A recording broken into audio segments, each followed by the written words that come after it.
warahmatullahi wabarakatuh. Pertama-tama, puji syukur kita panjatkan kepada Allah Subhanahu wa Ta'ala yang telah memberikan kita kesempatan sehingga kita masih bisa berkumpul di kelas pada hari ini.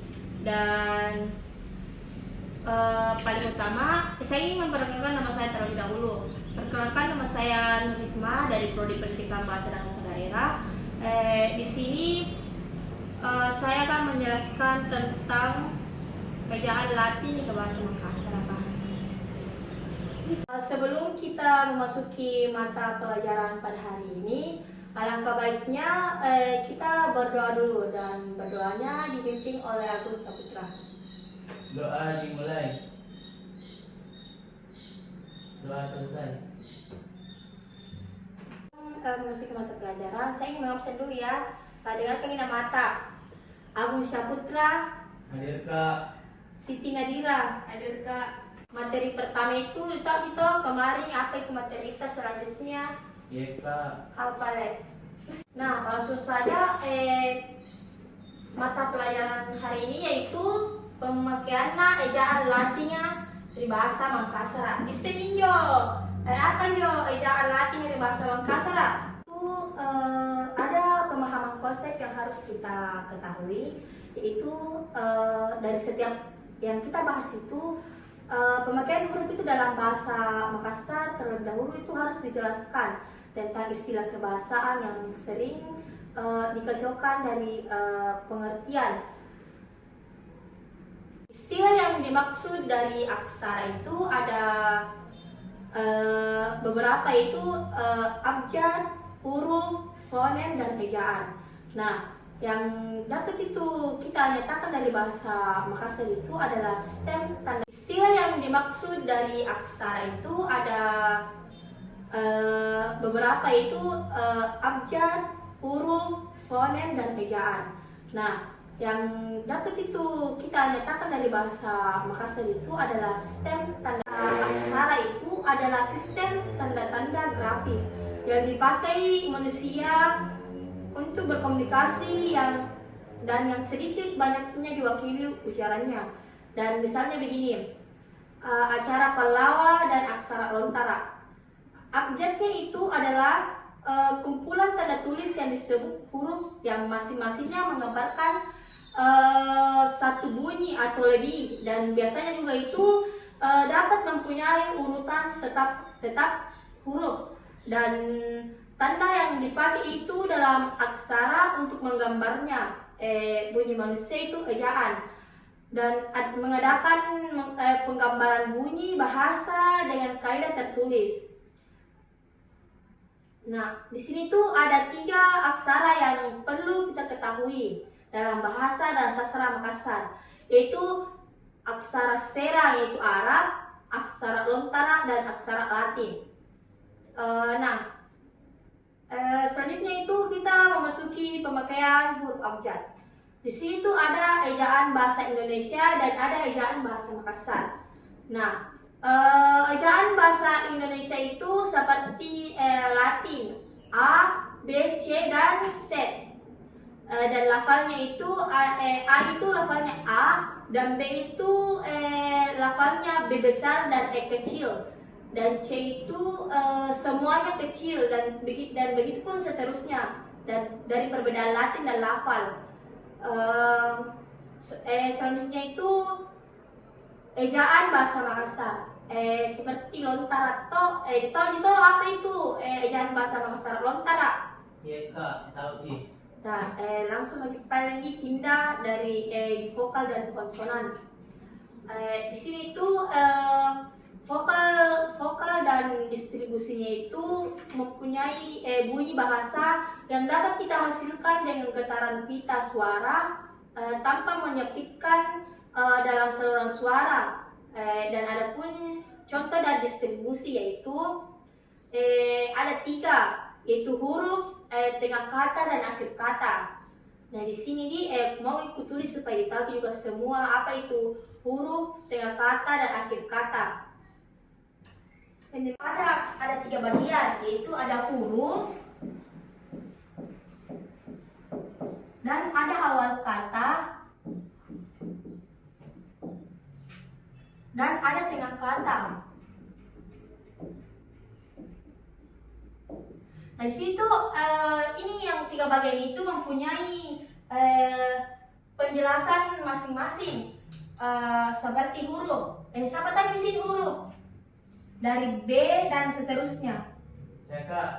Coba kita Anu Saputra, coba naik tulis K. Huruf. A sampai Z. Dari B. B. Kalau huruf itu toh dari contoh dari distribusi toh tidak W tidak A, langsung nanti B, C, D, Sampai E dan F.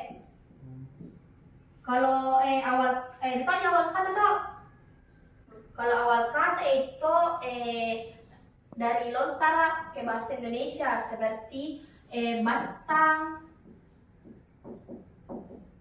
artinya perut. Siapa bisa lagi bikin dari bahasa Makassar ke bahasa Indonesia? Awal kata kayak jarang, udah. artinya udah. Begitu Ji. Anu lagi Bu, Apalagi bangkeng. bangkeng. Kaki. Oh, iya, cocok nih. Bangkeng artinya kaki. Dan dari itu adalah kere Monyet. atau monyet. Bisa juga kere, monyet juga bisa Begitu juga. Di sini pertengahan kata. Kita pertengahan kata itu apa? Di tengah-tengah. Di sini tuh vokal dan konsonan. Vokal dan distribusinya itu terdapat dari bunyi bahasa yang dapat dihasilkan dari getaran pita suara tanpa menyebutkan dalam saluran suara. Di sini ada contoh dari distribusi, yaitu huruf, tengah kata, dan akhir kata. Nah, di sini tuh hurufnya ada A, I, U, E, O. Nah, dari A dulu. Awal kata. Seperti Andi, bahasa Indonesia itu apa? Ade. Huruf.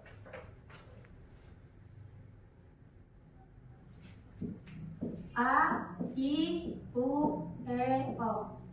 Nah, awal kata dari Andi itu adalah Adi dan seterusnya. Nah, tengah kata. Saya bisa memberikan contoh tengah kata seperti pahit itu bekas, pahit itu pahit. Kayak contoh-contoh seperti yang dilakukan sehari-hari. Begitu. Saya bisa naik. Coba naik. Kasih contoh satu hurufmu.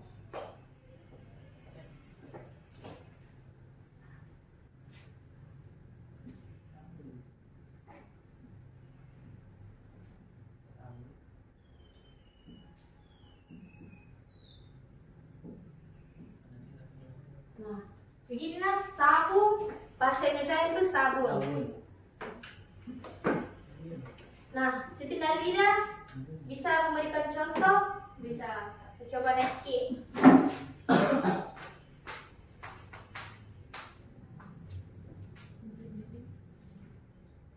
Itu seperti di yang dilakukan hari-hari, apa yang dilakukan seperti mandi, ngandre, makan, begitu Ji.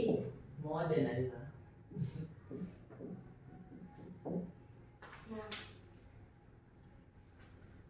begini di pertengahan kata, seperti pare itu buat, dan seterusnya. Dari akhir kata sama bisa memberikan contoh seperti akhir kata eja,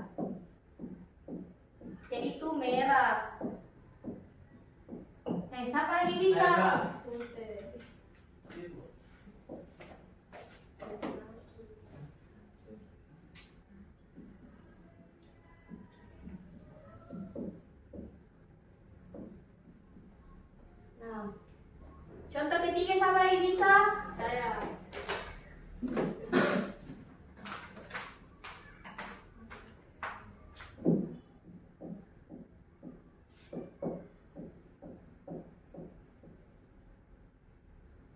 Nah, biasa ini tuh dengan dari orang-orang pasti ini seperti raki, daki. Iya kak. Kayak contoh sehari-hari tadi ini Kayak di sana kaki yang. ya raki seperti daki. Eja adalah merah, tahu yang Orang. itu orang. Nah, data yang ditulis dari situ contoh-contohnya dapat menunjukkan bahwa vokal yang ada di dalam bahasa Makassar itu adalah 5, yaitu seperti a, i, u, e, o. Nah, dari konsonan dan distribusi itu merupakan bunyi bahasa yang dihasilkan dengan menghambat aliran udara pada salah satu tempat di antara pita suara. Nah, selanjutnya itu